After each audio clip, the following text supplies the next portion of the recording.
Exercise page 27. Exercise Q1.1, page 27. Fill in the blanks. Water in the waterfall flows from a higher level to the lower level because of underscore. Solution. Water in the waterfall flows from a higher level to the lower level because of potential differences. Exercise Q1.2, page 27. Fill in the blanks. In an electric circuit, electron flow from a point of underscore potential to the point of underscore potential. Solution. In an electric circuit, electron flow from a point of higher potential to the point of lower potential. Exercise Q1.3, page 27. Fill in the blank. The differences between the electrostatic potential of the positive and the negative end of an electric cell is the underscore of the cell. Solution. The differences between the electrostatic potential of the positive and the negative end of an electric cell is the potential of the cell. Exercise Q1.4, page 27. Fill in the blank. 3 electric cells of potential difference 1.5 V each have been connected as a battery. The potential differences of the battery will be underscore V. Solution. 3 electric cells of potential difference 1.5 V each have been connected as a battery. The potential differences of the battery will be 1.5 plus 1.5 plus 1.5 equals 4.5 V. Exercise Q1.5, page 27. Fill in the blank. An electric current flowing in a wire creates underscore around the wire. Solution. An electric current flowing in a wire creates magnetic field around the wire. Exercise Q2, page 27. A battery is to be formed by joining 3 dry cells with connecting wires. Show how will you connect the wires by drawing a diagram. Solution. Exercise Q3, page 27. In an electric circuit, a battery and a bulb have been connected and the battery consists of 2 cells of equal potential difference. If the bulb is not glowing, then which tests will you perform in order to find out the reason for the bulb not glowing? Solution. The following tests should be performed to find the reason why bulb is not glowing. 1. Check how the terminals of the batteries are connected to each other. Ensure that the positive terminal of one battery is connected to negative terminal of other battery. If the batteries are connected in this way and even then the bulb does not glow, go for the next test given below.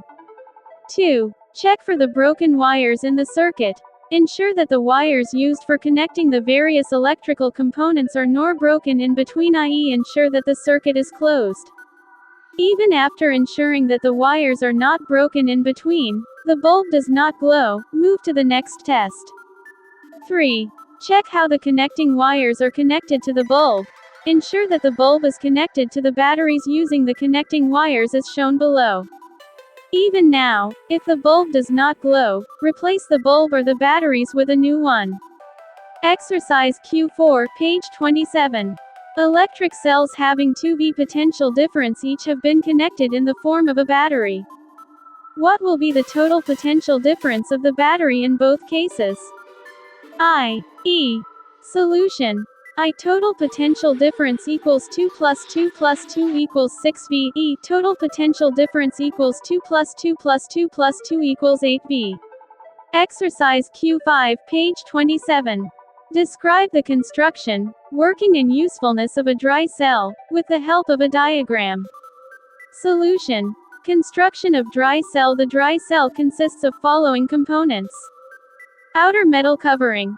The metal covering is made up of zinc metal and is whitish in appearance. It acts as a negative terminal of the cell. Electrolyte. Inside the zinc metal, there is the electrolyte filled between 2 layers.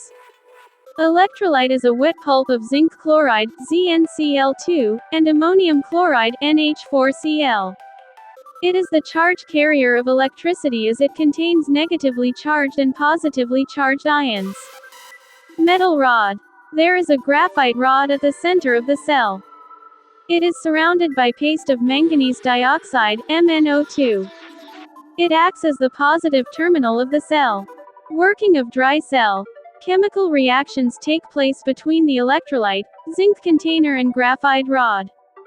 Because of this, electric charge is produced on the two terminals of the cell and electric current flows in the circuit. Usefulness of dry cell. They are handy and portable. The life of dry cell is longer than cells using liquid electrolyte.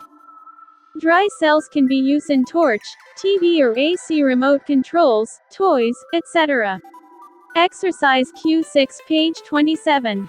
Describe the construction and working of an electric bell with the help of a diagram. Solution. Construction of an electric bell. Following are the components of electric bell. 1. Electromagnet.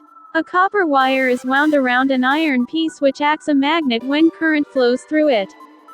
2. Striker in touch with contact screw through an iron strip. 3. A metal gong. 4. A key or a switch. Working of an electric bell. When the switch is on, and the screw is in contact with the iron strip, then electric current flows through the copper wire which gets magnetized because of electromagnetism. This magnetized copper wire, or the electromagnet, attracts the iron strip towards it, letting the striker hit the gong and thus sound is produced. As soon as the striker hits the gong, the screw loses its contact with the iron strip and therefore, current stops in the circuit.